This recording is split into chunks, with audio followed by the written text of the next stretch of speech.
Tədbirdə Cəlilabad rayon icra hakimiyyətinin başçısı Rafiq Cəlilov, rayonun hüquq mühafizə orqanları, idarə, müəssisə, təşkilat rəhbərləri və rayon ictimaiyyət nümayəndələri iştirak ediblər. Tədbir iştirakçıları öncə ümummilli lider Heydər Əliyevin Cəlilabad şəhərinin mərkəzində ucaldılmış abidəsini ziyarət ediblər. Daha sonra Heydər Əliyev mərkəzində dövlət himni səsləndirilib və müstəqillik günündən bəhs edən videoçarx nümayiş etdirilib.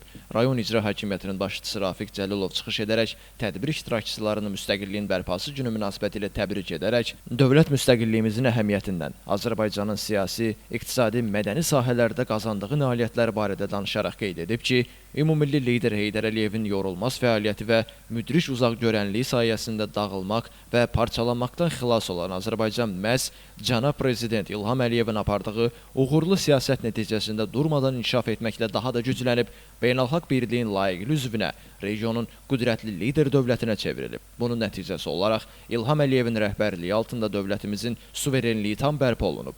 Bugün müstəqil dövlətimizlə qürur duyur və fəxr edirik. Tədbirdə çıxış edənlər dövlət müstəqilliyinin bərpa edilməsini mühüm, tarixi hadisə kimi qiymətləndirmiş, ümummilli lider Heydər Əliyevin müstəqilliyimizi möhkəmləndirilməsində və ölkəmizin dünyaya tanıdılmasındakı əvəzsiz xidmətlərini vurğulamış, prezident cənab İlham Əliyevin apardığı uğurlu daxili və xarici siyasət nəticəsində respublikamızın dünyanın ən inkişaf etmiş ölkələrindən birinə çevrildiyini diqqətə çatdırmışlar. Elvin Qudratov, İlqar Mustafayev, Bugün informasiya proqramı üçün.